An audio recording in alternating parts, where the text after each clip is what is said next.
Ce sont les Victoriens qui ont créé l'idée d'une maison qui serait un paradis domestique. De là l'expression « safe as houses ».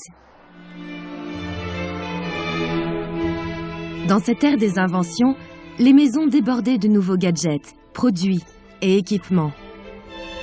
Dans les chambres à coucher, on trouvait les derniers produits de beauté et vêtements sortis des usines. Dans celles des enfants, les jouets étaient flambant neufs et produits industriellement. Et pour la première fois, le poêle pouvait réchauffer toute la maison. C'était la définition même du fameux « Home Sweet Home ». Mais il y avait un problème. Bon nombre de ces nouveaux produits qui avaient pénétré dans les foyers n'étaient pas simplement des dangers ambulants, c'étaient de véritables assassins. Avec l'aide de la science, je vais traquer ces tueurs domestiques. Leur maison était dégoûtante. Je vais vous faire découvrir ce que les Victoriens ne pouvaient voir à l'intérieur de leur demeure. Il est certain que ces objets ont tué beaucoup d'enfants. Et je vais vous présenter les terribles blessures infligées à certains au nom du progrès. Il faut que vous remontiez votre poitrine. Enfin, nous traquerons l'idéal victorien. Je me sens mieux maintenant. Bienvenue dans le monde dangereux d'une vraie maison victorienne.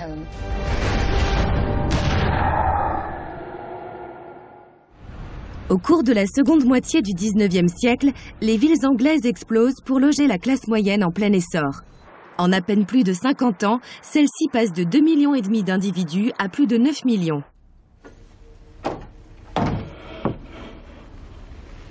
Ces nouvelles classes moyennes urbaines sont extrêmement fières de leur nouvelle maison.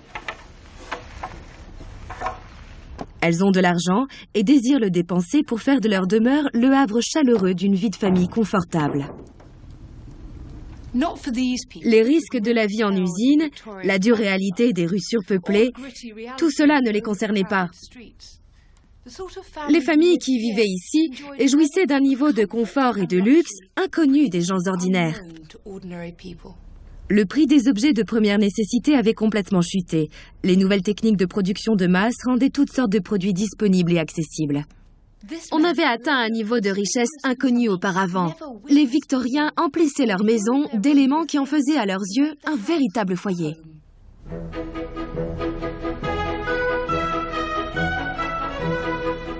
Ils trouvèrent l'inspiration dans l'exposition universelle de 1851, où ils découvrirent ce qu'il y avait de plus récent et de mieux en termes de gadgets et de produits de consommation. Ce qui avait été produit de mieux au cours des 100 ans précédents était soudain rassemblé dans cette extraordinaire exposition. Ce n'était pas tant la nouveauté que la profusion qui frappait les esprits.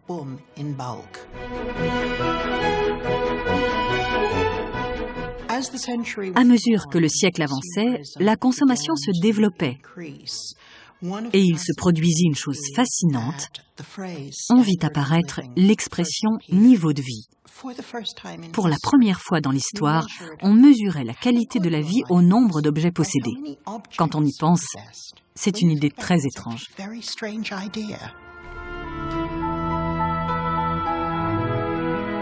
Il ne s'agissait pas d'acheter n'importe quoi. La question du bon goût était longuement débattue dans de nouveaux guides et magazines de savoir-vivre. John Ruskin, le célèbre critique d'art, enseignait aux consommateurs victoriens l'importance de faire le bon choix. Le bon goût est une qualité morale. Ce que nous aimons détermine ce que nous sommes. Enseigner le bon goût, c'est inévitablement former une personnalité. Malheureusement, les Victoriens, en même temps qu'ils se souciaient de notions abstraites de moralité, étaient inconscients des dangers réels que présentaient les objets qu'ils avaient fait entrer chez eux.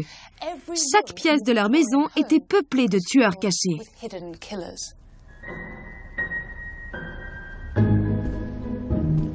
Et l'un des endroits les plus dangereux était le salon.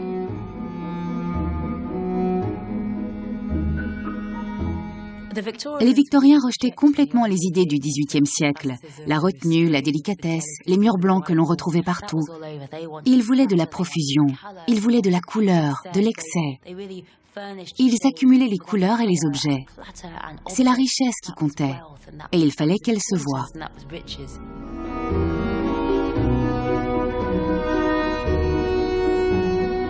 Le papier peint témoignait à la fois du bon goût et du statut.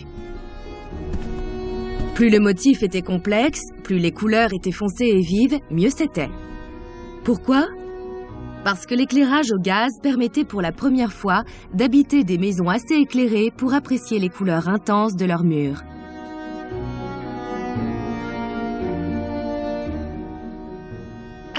On vit apparaître un engouement pour le papier peint. Des manuels, comme le Castle's Household Guide, expliquaient comment décorer sa maison. Il exposait les principes du bon goût et indiquait les motifs de papier peint qu'il fallait acheter. Les manuels influençaient la consommation de masse. Les ventes de papier peint explosèrent, passant d'environ 1 million de pièces par an en 1834 à 32 millions en 1874. Le guide Cassel présentait aussi sa théorie des couleurs. Il indiquait les règles de l'art de s'habiller et de se meubler et recommandait le vert, appelé couleur du repos. Il disait que l'œil retenait une impression saine et particulièrement sereine de cette couleur, par opposition au rouge orangé, dont il disait qu'il avait la préférence des hommes robustes et impétueux et des nations sauvages. Un vert particulièrement vif, connu sous le nom de vert Scheele, faisait fureur. Scheele était un scientifique suédois qui avait, le premier, mélangé des pigments et produit une couleur très vive qui ne pâlissait pas. Elle suscitait un véritable engouement, si bien qu'on l'utilisait partout, pour les tapis comme pour les entremets, les bougies ou les jouets pour enfants. Mais elle était surtout utilisée à grande échelle pour les papiers peints. Il se produisit alors une étrange coïncidence. Tandis que les ventes de papier peint s'envolaient, le nombre de morts et de maladies inexpliquées survenues dans les maisons augmentait également.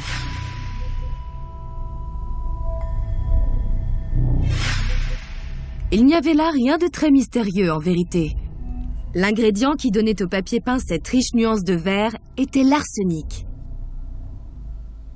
Voici des échantillons de papier peint considérés comme étant de bon goût dans une maison victorienne. Ils étaient posés au mur. Or, ils regorgeaient d'arsenic. Même l'encre de ce livre contient d'anciennes couleurs à base d'arsenic. Les pages du livre que vous me montrez contiennent de l'arsenic. Oui, il y en a pas mal là-dedans. Je vous crois, mais vous pourriez nous le prouver ? Rien de plus simple avec ce spectromètre de fluorescence. Il détecte les contaminants métalliques contenus dans les objets. On peut voir tout de suite qu'on est en présence de quantités importantes de cuivre et d'arsenic. Ah oui. Les sels utilisés dans ces pigments sont de l'arséniate de cuivre. Dans ce livre ? Et est-ce bien prudent de le toucher ainsi ? Non, sans doute. Mais je me laverai les mains après. Aujourd'hui, on peut prouver que les papiers peints victoriens contenaient de l'arsenic. Mais à l'époque, on n'avait pas conscience du danger. Et ce qui compliquait les choses, c'est que les symptômes d'empoisonnement à l'arsenic étaient assez semblables à ceux du choléra, encore présents dans tous les esprits. Les effets immédiats étaient des douleurs liées au gonflement de l'œsophage, la gorge sèche et des difficultés à avaler. Puis, quand l'arsenic s'attaquait au tube digestif, survenaient des douleurs abdominales atroces, des vomissements, des diarrhées. C'était vraiment affreux. Et puis, les gens mouraient, ce qu'on décrit comme un soulagement, tant l'agonie avait été terrible. Les journaux continuent à publier en première page des articles sur ces maladies et ces morts mystérieuses. Puis, on commence enfin à faire le lien avec l'arsenic. Durant la seconde moitié du 19e siècle, les journaux sont remplis de faits divers tels que « Un enfant de 6 mois meurt après avoir mâché un morceau de papier peint vert émeraude ». Mais même sans avaler ce papier peint, on n'était pas en sécurité. En fait, le papier peint menaçait la santé de la population d'une manière invisible et très insidieuse. On pense que par réaction chimique, des émanations toxiques se répandaient dans l'air. Il y a beaucoup de débats sur la production de gaz d'arsenic par ces papiers peints. Leur surface, en particulier pour ceux qui étaient floqués, pouvait se décomposer et infester la maison de poussière d'arsenic. De plus, les maisons victoriennes n'étaient pas équipées de chauffage central. Elles étaient relativement humides. Quand on mélange la colle à papier et la cellulose du papier peint avec l'humidité ambiante, on voit proliférer des champignons qui peuvent libérer des spores de sel d'arsenic. Et c'est très toxique. Ces papiers colportaient de l'arsenic dans les maisons, où les fenêtres étaient rarement ouvertes à cause de la pollution. On restait tranquillement dans ce joli nuage d'arsenic, en pensant être au cœur d'un foyer sain, vertueux et parfait.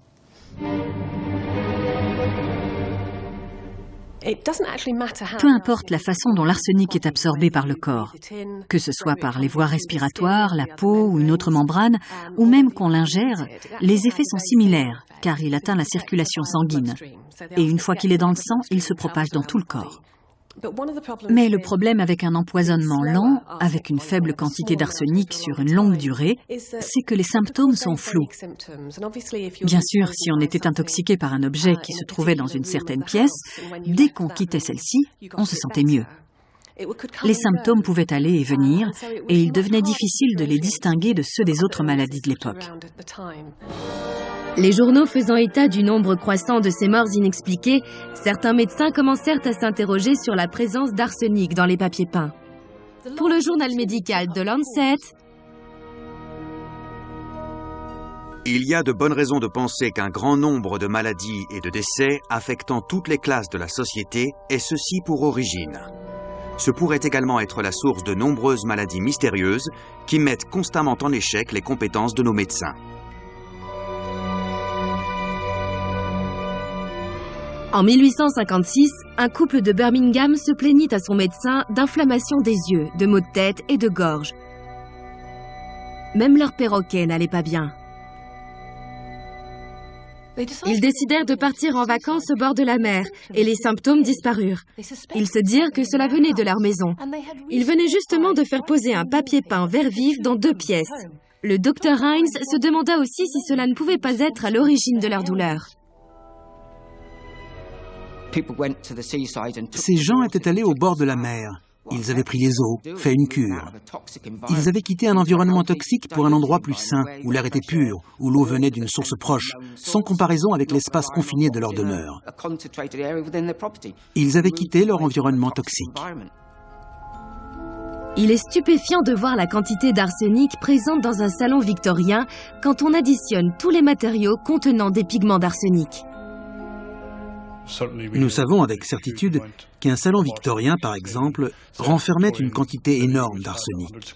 Sur une surface murale d'environ 100 mètres carrés, on pouvait trouver jusqu'à 2,5 kg d'arsenic. C'est une quantité énorme. Oui, énorme. Le docteur Hines et d'autres médecins s'opposèrent violemment à l'utilisation des pigments d'arsenic. En Allemagne, ces papiers peints étaient déjà interdits, mais pas en Angleterre. Les fabricants de papier peint ne voulaient pas que les gens pensent que leur production posait problème.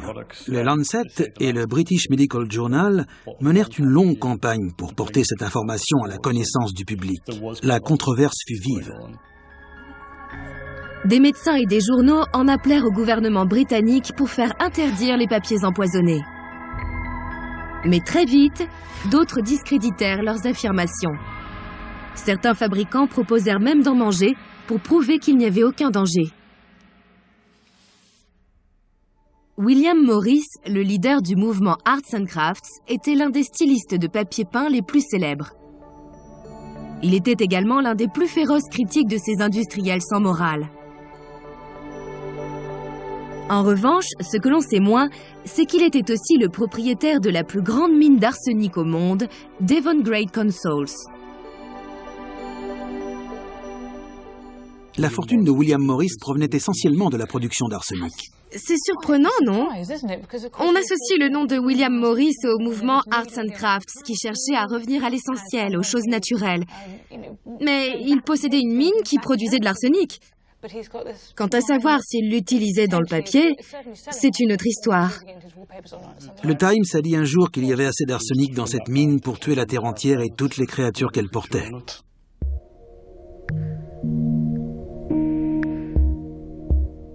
Certains de ceux qui dévoilèrent ces produits dangereux avaient des intérêts divergents. Ils possédaient des mines d'arsenic. Ils investissaient dans des domaines où ils avaient intérêt à inclure de l'arsenic dans les peintures ou les teintures. William Morris a-t-il reconnu qu'il faisait cela ou a-t-il continué à le nier? Nous avons une lettre intéressante où un consommateur se plaint d'avoir été empoisonné, lui et sa famille, par du papier peint. William Morris lui répond qu'il s'agit sans doute de la fièvre des sorcières. C'est la seule déclaration que l'on ait de lui à ce sujet. La fièvre des sorcières? Autrement dit, il pensait qu'on l'accusait faussement? Il disait juste que les médecins qui racontaient que les papiers peints contenant de l'arsenic pouvaient tuer ou rendre malade racontaient des bobards.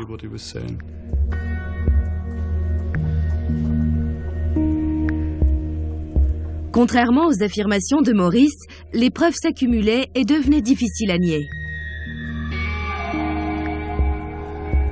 Pourtant, il allait falloir une intervention au plus haut niveau pour que les choses commencent à changer.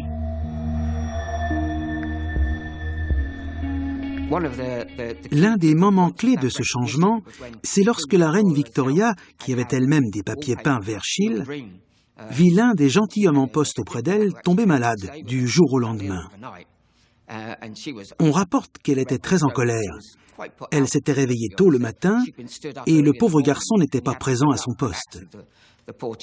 C'est qu'il était mort dans la nuit. Il avait été empoisonné par l'arsenic du papier peint. Elle restait un peu sceptique, mais quand on commença à en parler sérieusement dans les nombreux journaux de l'époque, elle se dit qu'il allait falloir songer à réguler tout cela.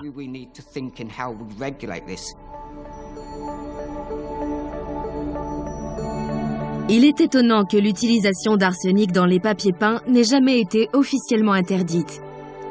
Mais quand les consommateurs comprirent les risques qu'ils couraient, ils cessèrent d'en acheter et obligèrent les fabricants à changer de pratique.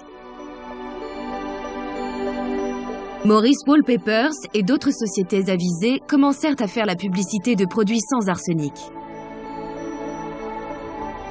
Vers 1872, les ouvrages de décoration eux-mêmes optèrent pour un mode d'impression sans danger. Mais nous ne saurons jamais combien de personnes ont disparu de mort lente à cause de l'arsenic que contenaient les produits victoriens. Il est impossible qu'une telle quantité de poussière d'arsenic en suspension dans une maison victorienne n'ait pu générer quantité de problèmes de santé. C'est un cancérigène de groupe 1, une substance cancérigène pour l'homme.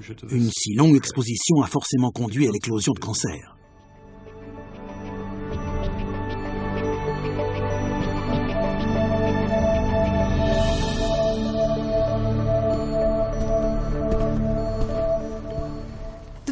L'idéal victorien, ou peut-être le fantasme de la vie de famille, c'était que la maîtresse de maison soit, comme le décrit Dickens dans Le mystère d'Edwin Drood, l'ange qui dispense le bonheur domestique.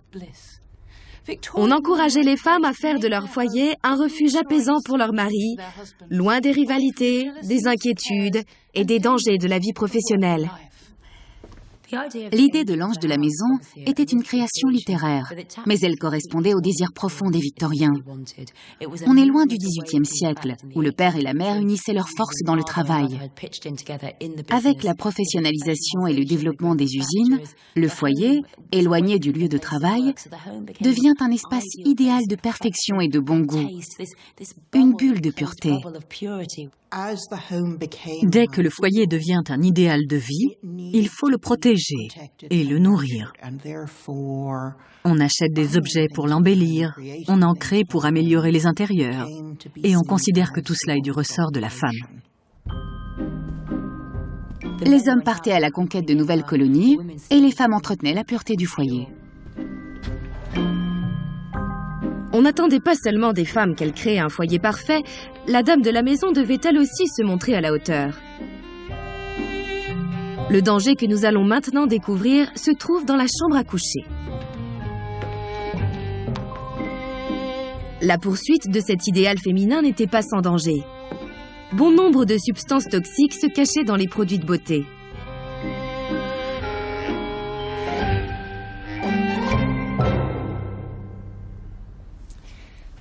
À cette époque, la femme idéale devait aussi avoir une apparence parfaite. Quel que soit son physique, cet accessoire était bien pratique. Il était même indispensable. Les corsets gardaient tout sous contrôle. Ils étaient synonymes de réserve, une vertu primordiale pour la femme victorienne, car le contraire était l'excès, la liberté, la chair qui s'épanchait. Et dans ce cas, c'est le monde entier qui se serait écroulé. C'est déjà très serré. Je n'ai plus d'air dans les poumons.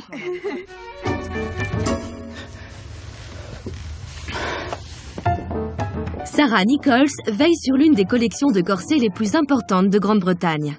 Sarah, parlez-moi de ces différentes couches de vêtements.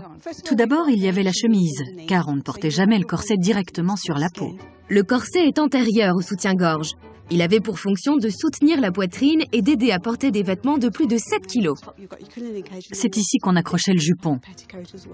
Ça fait 5 vêtements avant même d'en arriver à ce qu'on va mettre pour aller dehors. C'est ça, oui. L'usine Symington fabriquait des corsets accessibles à tous.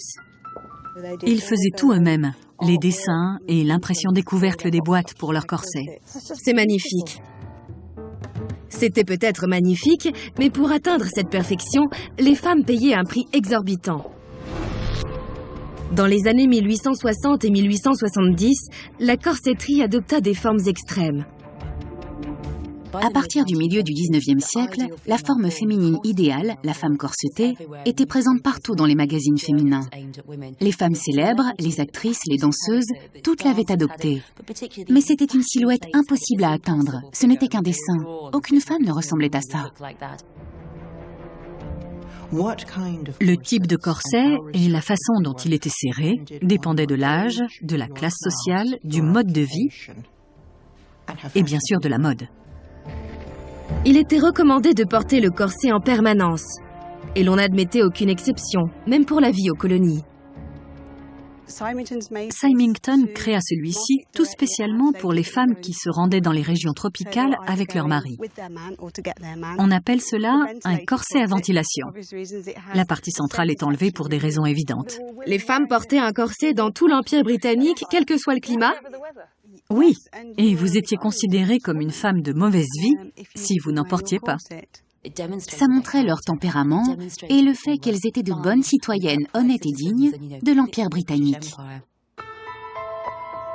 Ces cages robustes, faites d'os de baleine et d'acier, devinrent des dangers mortels à cause d'une surprenante petite avancée technologique, l'œillet métallique. Quelle était la différence ? Il permettait aux femmes, si elles le désiraient, de lasser leur corset très serré sans arracher le tissu. Avec l'œillet métallique, il devenait plus facile d'obtenir la silhouette idéale, puisqu'on pouvait serrer le corset au maximum sans déchirer le tissu, comme c'était le cas auparavant. La mode était au corsage très serré. Il est fascinant de voir sur les photos à quel point le tissu est tendu. On pourrait penser que le corsage est trop petit. Le lassage serré était l'apanage d'une minorité. Il s'agissait que votre taille soit la plus fine possible. Mais on prit l'habitude de serrer de plus en plus les corsets.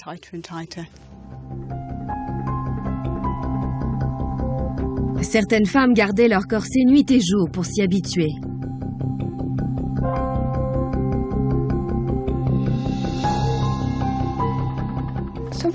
Quels sont les effets d'un corset à long terme ? Il faudrait que je vous montre la position normale des organes. Le foie, par exemple, le plus grand de nos organes internes, se trouve sous les côtes, sur la droite.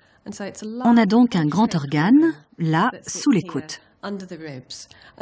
Avec un corset qui rapproche les côtes au maximum pour donner cette taille si fine, le foie se retrouve écrasé vers le haut et il exerce une pression sur les côtes. On a des spécimens de foie prélevés sur des femmes décédées à cause de corsets trop serrés, sur lesquels on a observé des stries à l'endroit où les côtes s'étaient enfoncées sous la pression.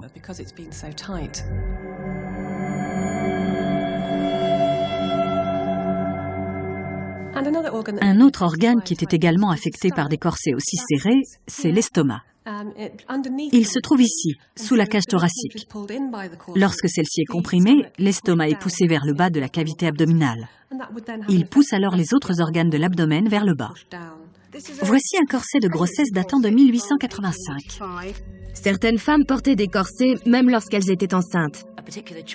Les femmes avaient à faire un choix lorsqu'elles tombaient enceintes. Bon nombre de maris disaient qu'ils ne voulaient pas que la tête de leur bébé prenne la forme du corset.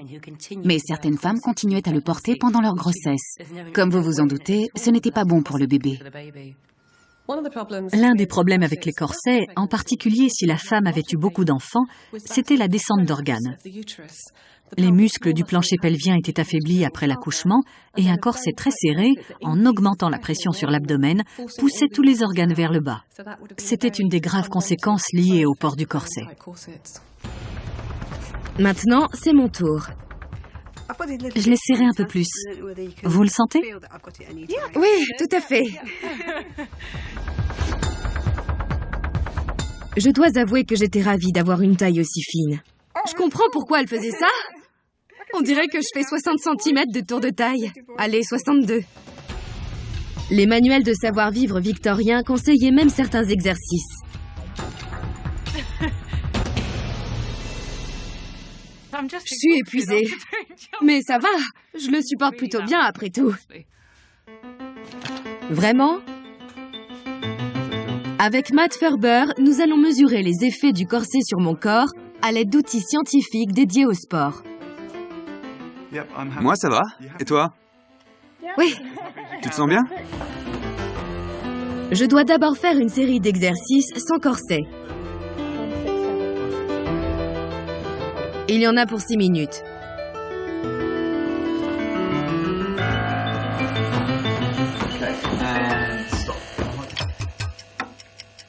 Maintenant, Matt surveille mes paramètres vitaux quand je porte le corset. D'abord, ce qui se passe au repos. 3, 2, 1, partez. Puis je répète l'exercice de départ et Matt mesure mon pouls et ma respiration.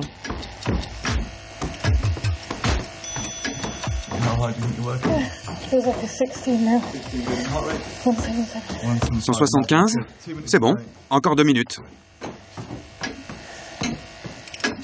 À la moitié du parcours, Matt observe déjà des changements. Stop. Ok, viens t'asseoir par là.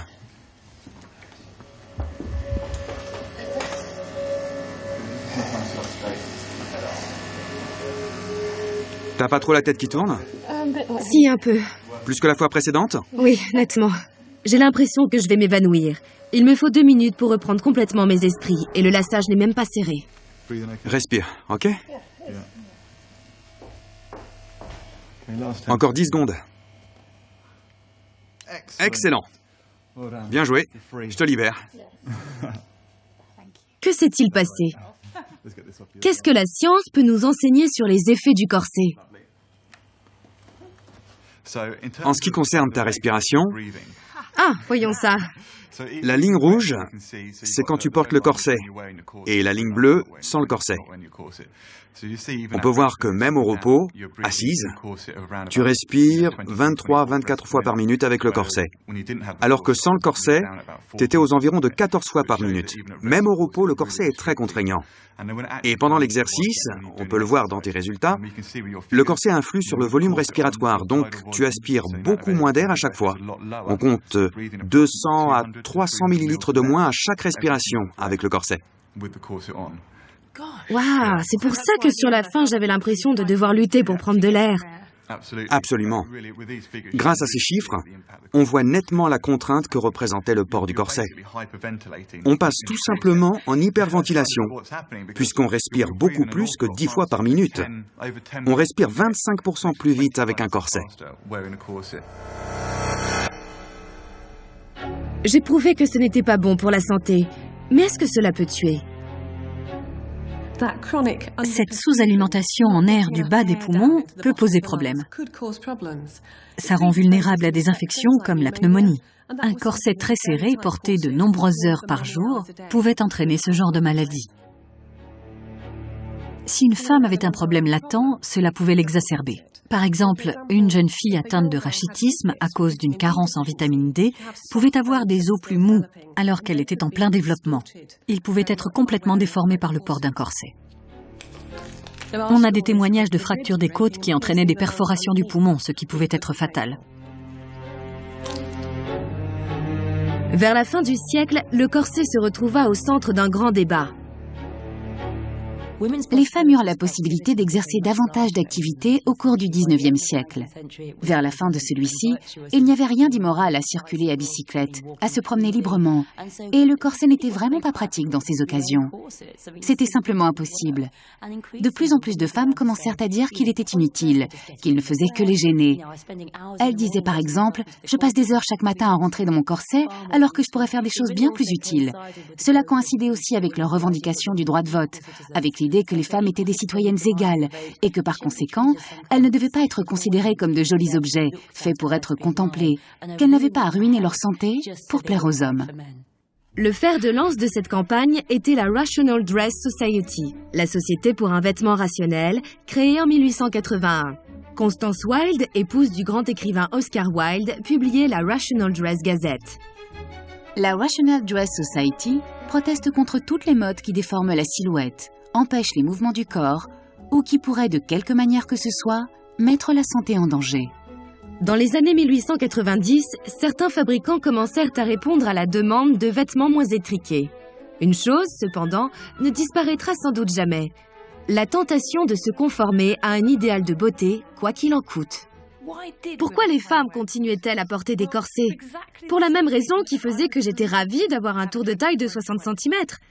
C'était gratifiant psychologiquement, même si cela pouvait avoir un prix physiquement. Cette silhouette en forme de S séduit encore aujourd'hui. Je ne pense donc pas que l'on puisse juger les Victoriens en disant simplement « Quelle bêtise de consentir à s'évanouir quand on chante, de tomber dans les pommes à tout bout de champ à cause d'un corset ». Nous ne pouvons pas dire cela, car nous n'en sommes pas si éloignés. Je suis sur les traces d'un nouveau risque domestique. Je me dirige vers la cuisine.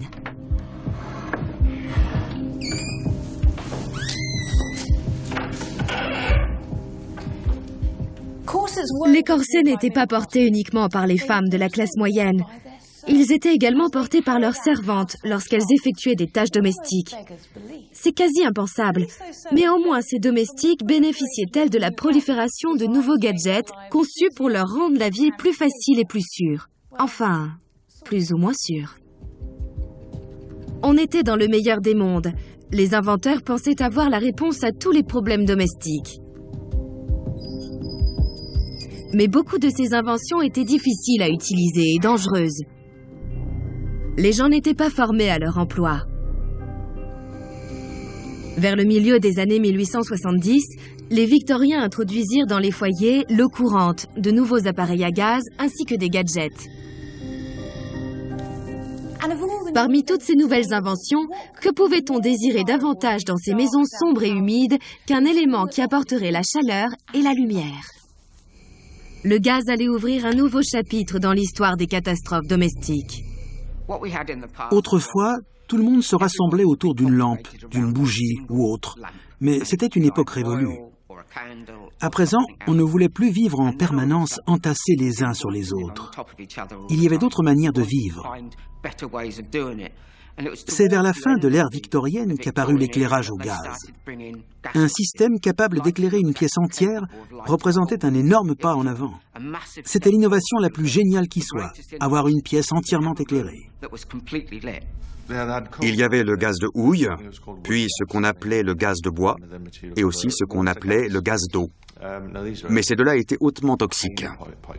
Il n'y avait aucun contrôle, pas de robinet d'arrêt, juste du gaz. Le plus dangereux, c'est qu'il était inodore. On ne décelait sa présence que lorsqu'il était trop tard. On s'écroulait d'un coup et c'était fini.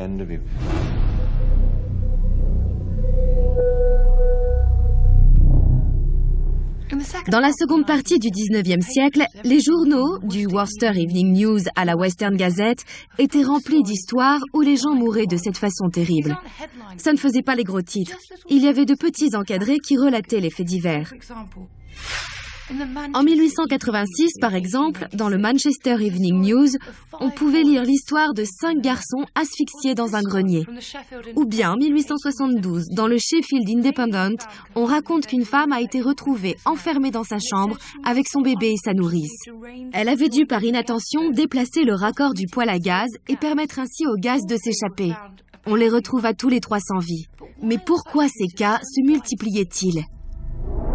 Les dangers du gaz peuvent nous sembler évidents aujourd'hui, mais à l'époque, ils n'étaient pas connus de l'homme de la rue. Et les publicités des compagnies de distribution du gaz n'y contribuaient pas. Certaines de ces compagnies répandaient de fausses affirmations. Elles disaient qu'on pouvait se tenir dans une pièce remplie de gaz et y circuler en présence d'une ampoule nue, qu'il n'y avait aucun danger.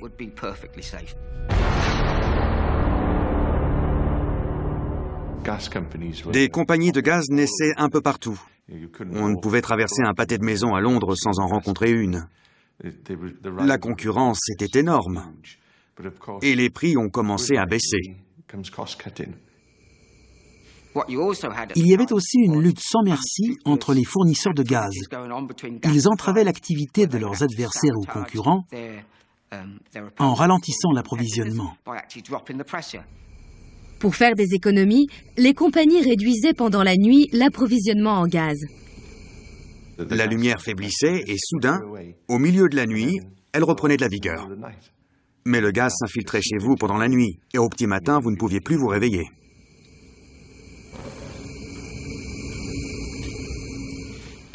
On était en pleine période industrielle. On voulait que chaque objet soit tout nouveau et à la pointe du progrès.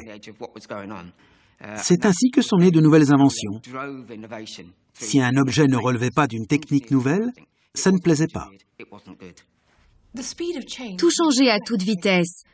Et on n'avait ni le temps ni le désir de tester des produits qui allaient être vendus à des millions de consommateurs. L'une des inventions les plus brillantes de cette époque de progrès scientifique est un système qui pouvait fournir de la chaleur dans toute la maison. C'était une amélioration considérable par rapport aux poêles à charbon et aux cheminées venteuses.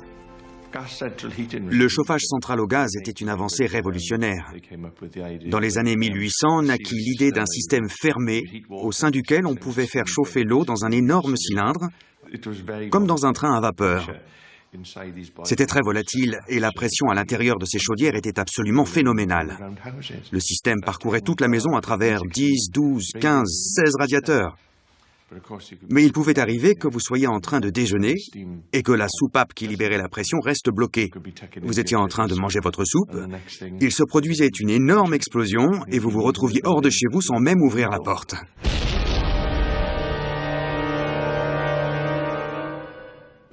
La pression était énorme dans ces chaudières.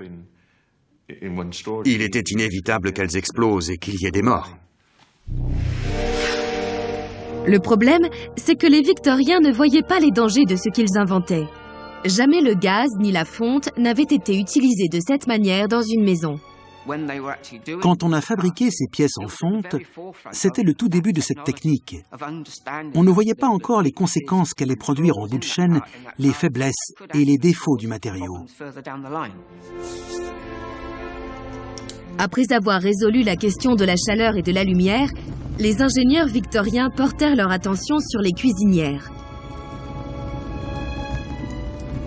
Qu'y a-t-il de si dangereux dans une cuisinière comme celle-ci ? Dans un système ouvert, quand on ajoute du charbon et qu'il y a un grand conduit de cheminée pour évacuer la fumée, la ventilation est parfaite. L'air traverse la cuisine et emporte tout grâce à la cheminée. Mais lorsqu'on a tout englobé dans un réceptacle fermé, on a commencé à avoir des problèmes de pression et d'évacuation de la fumée. La ventilation n'était plus assurée par les courants d'air. La fumée ne pouvait plus sortir et se répandait dans la cuisine, ce qui entraînait des difficultés respiratoires pouvant aller jusqu'à l'asphyxie.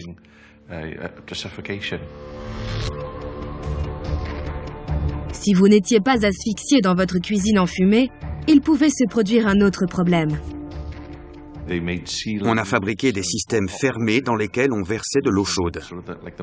Ça faisait comme une bouilloire, ou comme une cocotte minute. Sauf qu'il n'y avait pas de soupape de décompression. Alors forcément, les cuisinières explosaient.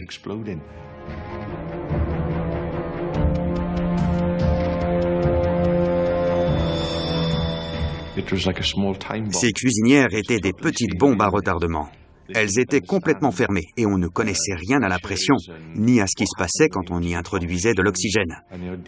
Il s'est donc produit d'immenses explosions catastrophiques dans les cuisines. À la fin de la période victorienne, une nouvelle source d'énergie fait son apparition. On a commencé à se détourner du gaz, qui était trop volatile, et à s'intéresser à l'électricité. Mais celle-ci pouvait également être meurtrière. Elle n'était pas sûre à 100%. Au début sont apparues les ampoules, mais on mélangeait l'électricité et le gaz. On s'équipait d'ampoules électriques, mais la cuisinière à gaz restait toujours allumée. Et puis les joints s'usaient, finissaient par se fissurer et laissaient le gaz s'échapper. Un matin, on allumait cette merveilleuse ampoule lumineuse et immédiatement le gaz explosait. Les deux éléments ne pouvaient cohabiter. On était encore en présence d'une catastrophe annoncée.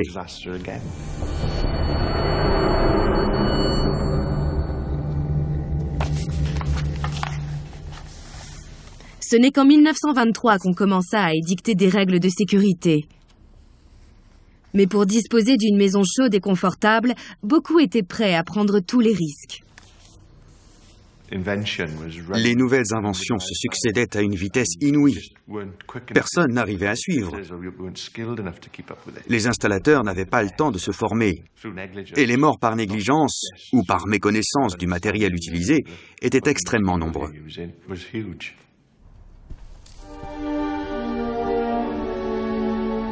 Je quitte la cuisine et ses dangers et je me dirige vers un endroit de la maison où l'on pourrait penser que la sécurité et la santé sont assurées. La chambre d'enfant. C'est pourtant là que se trouve notre prochain tueur invisible.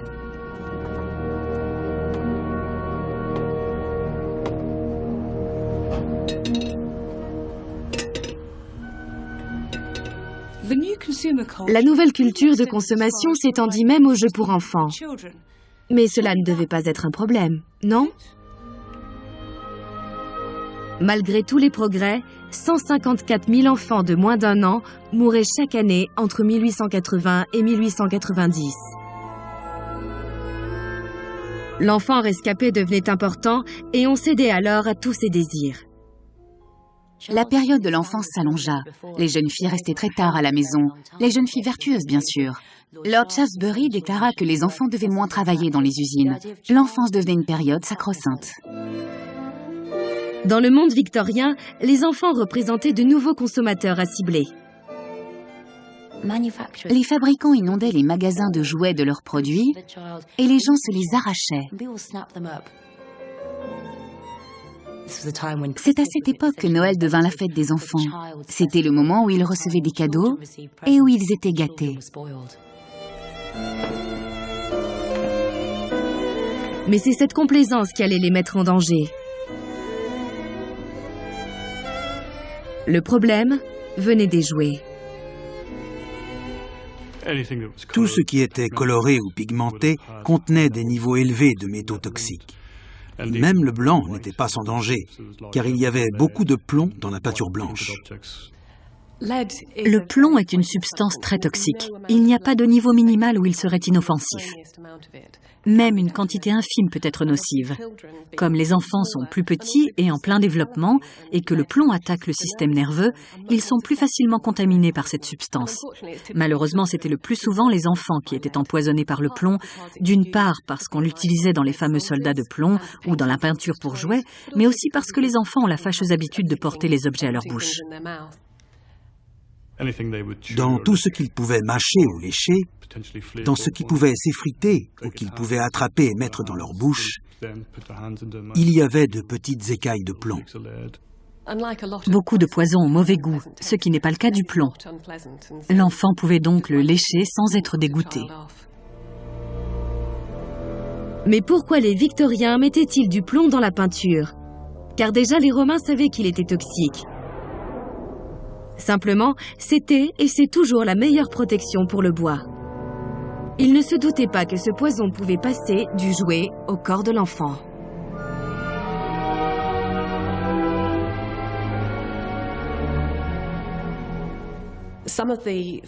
On pouvait constater certaines anomalies déjà dans la croissance. Certains enfants ne se développaient pas normalement ou avaient des problèmes comportementaux. Ce qu'on prenait pour des colères ou qu'on prendrait de nos jours pour de l'hyperactivité était sans doute dû à un empoisonnement au plomb.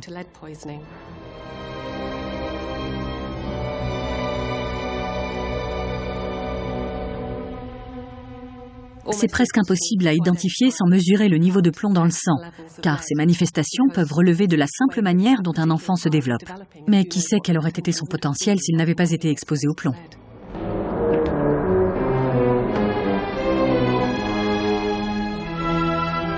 Le plomb n'était pas seulement présent dans les objets. Il y en avait dans la structure même de la maison, dans les surfaces peintes.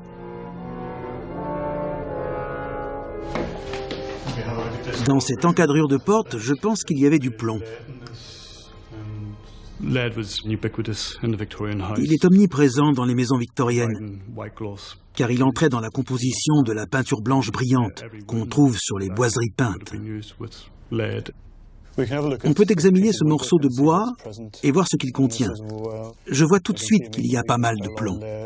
Il y en a 3000 parties par million de plomb. Comme le bois a été décapé, il s'agit sans doute de traces de l'ancienne peinture au plomb, qui date d'avant le décapage. À la fin du 19e siècle, les empoisonnements au plomb étaient fréquents, mais difficiles à détecter. Un empoisonnement au plomb provoque une anémie. On décrit généralement des patients d'une pâleur grise qui ont très mauvaise mine. Le physicien Henry Burton identifia en 1840 un élément qui permettait de faire un diagnostic. C'est ce qu'on appelle le liseré de Burton. Il s'agit d'un liseré bleuâtre ou grisâtre visible à la racine des gencives qui est caractéristique d'un empoisonnement au plomb. Mais lorsqu'on arrivait à ce stade du liseré de Burton, il était sans doute trop tard pour inverser le processus.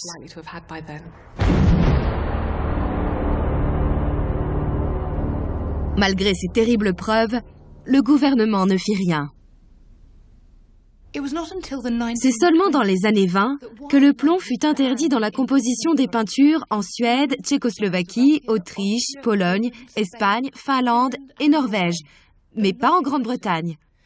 Et ce n'est que dans les années 70, plus de 120 ans après avoir identifié le problème, que le gouvernement britannique mit enfin en place une législation pour contrôler la teneur en plomb de la peinture domestique. De nos jours, la peinture au plomb présente toujours un risque dans les vieilles maisons. Mais il existe une menace encore plus grande.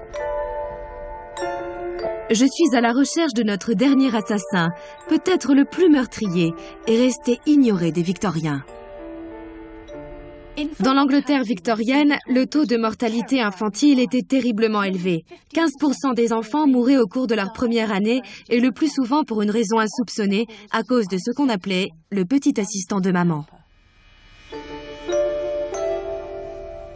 Il naquit l'idée que l'on pouvait étudier les bébés et les aider à se développer de la manière la plus saine qui soit. Au XVIIIe siècle, on pensait que Dieu prenait les enfants qu'il voulait. La mortalité infantile était tellement importante qu'elle ne pouvait être que la volonté de Dieu et non la faute de la mère. Au XIXe siècle, on considère les femmes comme responsables. Elles sont jugées sur le nombre de leurs enfants restés en vie. Comme la reine, on veut avoir 9 enfants en bonne santé. Les idées traditionnelles sur la manière de nourrir les enfants se heurtèrent bientôt aux nouvelles approches scientifiques. Pour comprendre les dangers que cela engendra, il faut rappeler la vision des Victoriens sur les soins à apporter aux nouveau-nés. L'allaitement avait été longtemps impopulaire dans la haute aristocratie. La reine n'allaitait pas. C'était une chose que les femmes de l'aristocratie ne faisaient pas. Ce travail revenait aux nourrices. Des nourrices joyeuses et bien en chair. La femme victorienne, elle, était censée être plus raffinée et plus réservée. Cette attitude se répandit dans la classe moyenne en pleine expansion. La célèbre Madame Beeton régnait sur les guides pour éduquer les enfants, et c'est auprès d'elle qu'on prenait conseil. Dans le livre de Madame Beeton, il y a 2 chapitres qui influencèrent énormément la façon de prendre soin des bébés et des enfants. Elle donnait tous les conseils utiles pour l'allaitement, comme de boire beaucoup de bière, tout en précisant de s'abstenir de boire du gin. Et ensuite, elle passait à ce qu'il fallait faire si, pour une raison quelconque, on ne pouvait allaiter son enfant. Toute idée nouvelle a besoin d'être expliquée en détail. Et nourrir les bébés au biberon était une idée nouvelle. Le problème, c'est que les conseils sur l'utilisation du biberon prenaient énormément de place dans le livre. Il semble en fait que ce qui était recommandé, c'était de nourrir à la main, comme on disait alors.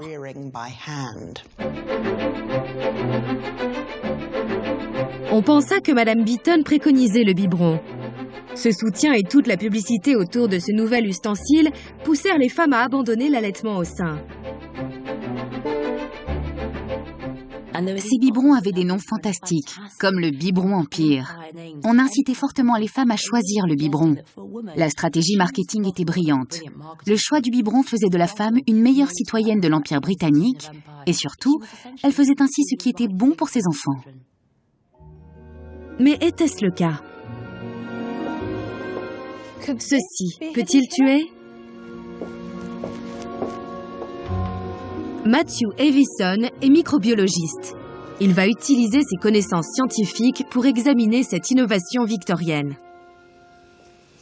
Matthew, je vous ai apporté ceci. C'est un biberon de l'époque victorienne. En quoi était-il dangereux? La première chose évidente quand on le regarde, c'est ce renflement sur le côté qui rend difficile l'élimination des résidus. De plus, le bouchon était en caoutchouc et le tuyau en matériaux poreux, si bien que les restes de lait s'y accumulaient et que les bactéries qu'il contenait pouvaient traverser le matériau poreux. Et très vite, des bactéries se développaient à l'intérieur. Il y a le biberon lui-même, et puis il y a la tétine en caoutchouc ou en peau d'animal. Ce que préconise le livre de Madame Beeton, c'est d'attacher cette tétine et de ne la retirer qu'au bout de 2 à 3 semaines. Pendant tout ce temps, on ne lave que l'extérieur du biberon. C'est dégoûtant. Mais quel est le danger d'utiliser des matériaux poreux en présence de lait? Matthew a conçu une expérience. Il contamine un morceau de liège poreux et un morceau de plastique non poreux avec une bactérie qu'on rencontrait fréquemment à l'époque victorienne. Il les rince rapidement et y verse un liquide semblable au contenu d'un biberon de l'époque.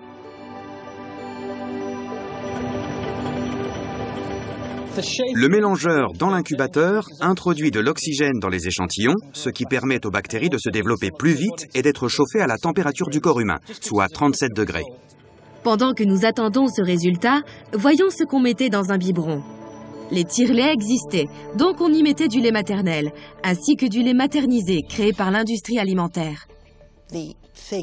On recommandait aussi ce que le médecin de Madame Beeton appelait des aliments farineux, c'est-à-dire des aliments vendus en magasin qui étaient composés essentiellement de farine. Les enfants n'aimaient pas beaucoup cela, pour des raisons qui nous paraissent évidentes aujourd'hui. Connaissait-on l'existence des bactéries dans les années 1890, quand ces biberons ont été inventés? C'est à peu près à cette époque que les scientifiques ont découvert le lien entre la colonisation de certaines substances par les bactéries et les maladies. Il existe de nombreux exemples, comme l'épidémie de choléra à Londres, qui fut stoppée quand on sépara les eaux usées des eaux propres. C'est à peu près à la même époque. Mais il s'agit de savoir si l'information était parvenue au niveau des domestiques. Que montre notre expérience?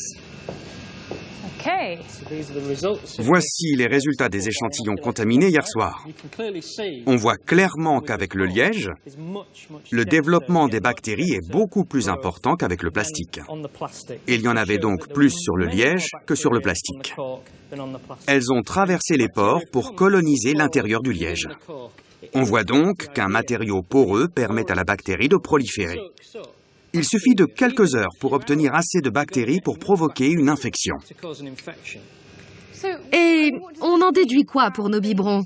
Je pense que les Victoriens ne comprenaient pas vraiment que le matériau poreux retenait les bactéries, même s'ils le lavaient en surface, comme c'est le cas avec ce liège. Par conséquent, si ces nouveaux produits étaient introduits dedans, cela régénérait les bactéries et provoquait cet effet.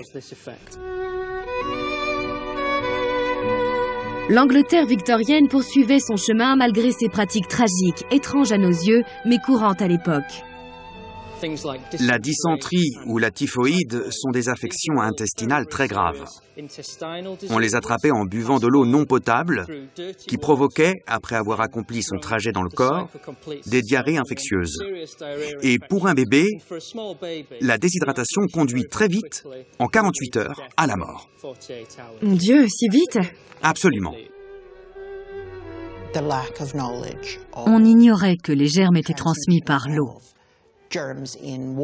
si bien que les risques étaient accrus pour les enfants allaités au biberon. Et puis, beaucoup de bactéries prospèrent dans la bouche, les voies respiratoires, au fond de la gorge. Elles sont inoffensives si elles restent là. Mais si elles passent dans les poumons, elles peuvent provoquer une pneumonie. Et bien sûr, quand on tète ce genre d'objet, on peut aspirer quantité de bactéries sous forme de gouttelettes. Puis, quand elles se retrouvent dans les poumons, elles peuvent causer une infection des voies respiratoires, c'est-à-dire une pneumonie. C'était la cause principale de décès chez les bébés. Si les bactéries qui se trouvaient dans la trachée respiratoire supérieure descendaient, elles pouvaient provoquer une pneumonie très vite mortelle et sans traitement possible. Il n'y a donc pas une seule bactérie, un seul danger, il y en a des dizaines. Nous sommes tous couverts de millions et même de milliards de bactéries. Nous représentons pour elles l'endroit idéal où se développer, se multiplier à foison, et elles ont ainsi un accès direct à un individu vulnérable. C'est pour cela qu'elles ont sans aucun doute tué autant d'enfants. Et ces objets sales, couverts de bactéries et mortels, étaient placés dans la bouche des bébés. Les médecins commencèrent à comprendre le danger que représentaient les bactéries et leur mode de propagation. On fit un pas en avant en 1894 avec le biberon à double embout de Allen et Hanbury. Il avait une tétine à un bout et une valve à l'autre. Le biberon était conçu pour que le lait s'écoule sans interruption, mais le plus important, c'est qu'il était facile à laver et de ce fait, plus sain. Malgré tout, on a continué à vendre les anciens biberons pendant encore longtemps.